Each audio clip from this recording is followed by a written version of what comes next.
मोहम्मद अली नूहानी जो रिकॉर्ड भी सॼे प्यारे शहर मां छापियो वञे उनजो किरदारु छा आहे ऐं असांजो किरदारु छा आहे। हिन जो किरदारु व्याजखोरनि किनरनि माण्हुनि बाबा असां दरगाह हज़रत मखदूम इस्माइल जा फ़क़ीर आहियूं, दरगाह हाजी जमाल बादशाह फ़क़ीर आहियूं, दस्तगीर सोने जा मुरीद आहियूं।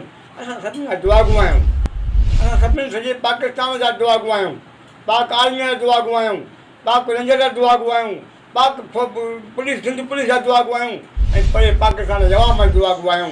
पर हिन मोहम्मद अली नूहानीअ ऐं अवेस नूहानीअ ऐं हिन जे घर वारनि हिकिड़ो किलियल हरकत कई आहे।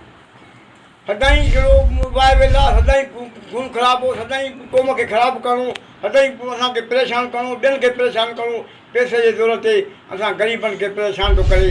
असां अहिड़ा न आहियूं मुंहिंजा बाबा। असांजी क़ुर शरीफ़ रखी ईअं खिचंदो न, बाक़ाइदा क़ुर शरीफ़ टेबल ते रखी किरारे जो आवाम घुरायो।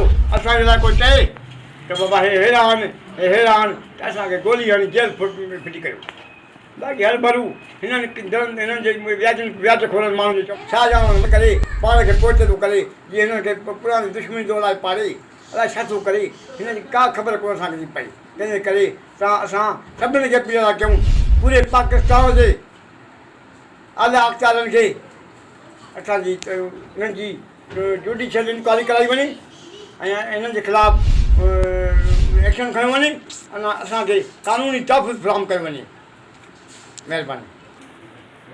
ऐं असांजे माण्हू बिरादरी जे माण्हू जेके ॿी धुर असां अटक मोहम्मद अली, उहो फरीद अहमद नूहानी मथां FIR कटिजी वई, FIR बि कटिजी वई, माण्हू कूड़ी FIR कटिजी वई, माण्हू बि जेल वियो। बाक़ी छाजी खेद आहियूं, बाक़ी छाजी इहा परेशानी आहे बाक़ी आहे।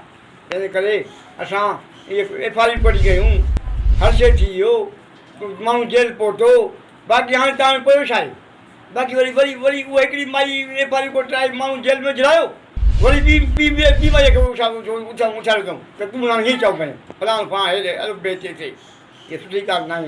नियाणियूं हर कंहिंखे प्यारियूं आहिनि, असांखे बि नियाणियूं आहिनि, असांखे नंढा बचा आहिनि, असांखे बि रहम थो अचे। जेकॾहिं कुझु थियो आहे जुडिशियल इंक्वायरी कई वञे, उनखे जेको हक़दारु आहे गुनाहगार आहे उन सज़ा